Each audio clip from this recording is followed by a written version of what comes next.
গাহৰি দানাৰ খৰচ উলিয়াবলৈ তেওঁ কয়লা খনিত কৰিছিল সিকিউৰিটি গাৰ্ডৰ কাম।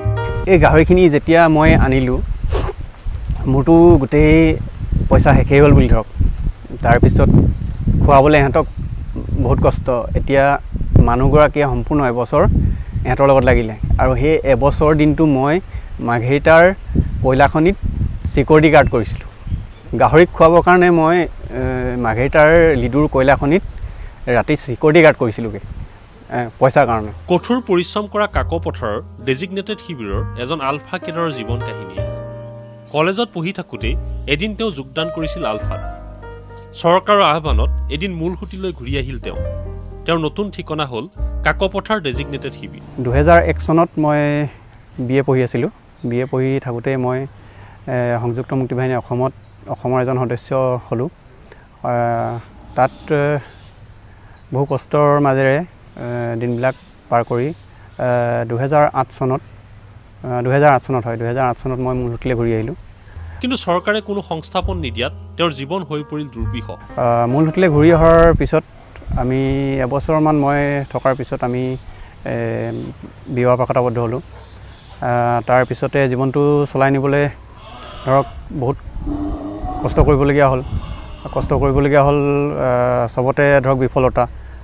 আজি যিকোনো এটা কাম কৰিও সফল হ'ব নোৱাৰিলোঁ।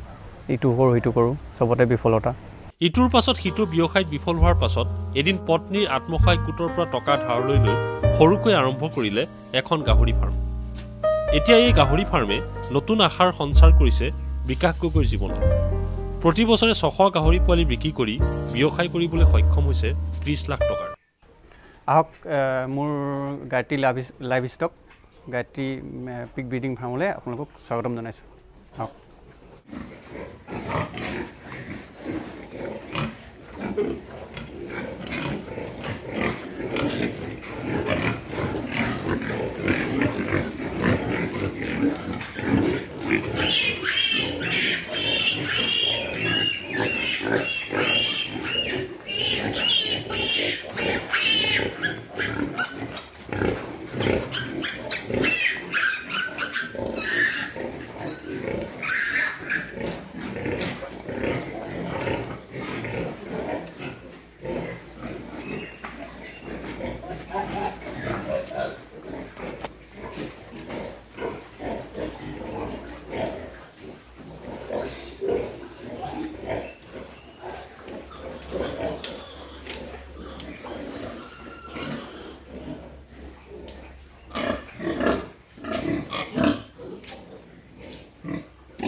তো যি নহওক আজি আপোনালোকে চকু পানীৰ মাজে হ'লেও ভাল দিন দেখিছে আজিৰ দিনটোত, আৰু ভগৱানে আপোনালোকক চাইছে চকু মেলি।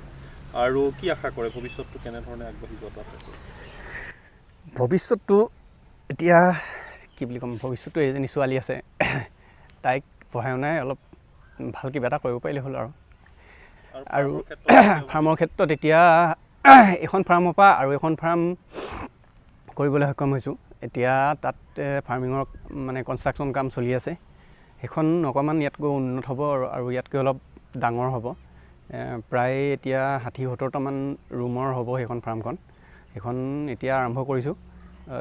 অহা বছৰমানলৈ সেইখন ৰেডি হৈ যাব। তো আৰু ফাৰ্মিং ক্ষেত্ৰতে আৰু অলপ ডাঙৰকৈ কৰাৰ পৰিকল্পনা আছে। আৰু কৰক, আমাৰ উঠি অহা ডেকাসকলেও কৰক। বন্ধুসকল, এয়া আছিল বিকাশ গগৈ কৰ্মজীৱনৰ সফলতা কাহিনী। বন্ধুসকল, যদিহে ভিডিঅ'টো চাই ভাল লাগিল তেনেহ'লে মোৰ চেনেলটো ছাবস্ক্ৰাইব কৰি কাষত থকা বেল আইকনটো প্ৰেছ কৰি লাইক কমেণ্ট শ্বেয়াৰ আৰু ছাবস্ক্ৰাইব কৰিব নাপাহৰিব। মই আকৌ কৈছোঁ মোৰ চেনেলটো প্লিজ ছাবস্ক্ৰাইব কৰি লওক, কাৰণ এনেকুৱা ভিডিঅ' মই আপোনালোকৰ মাজত মোৰ চেনেলৰ দ্বাৰা আনিবলৈ চেষ্টা কৰিম। Thank U.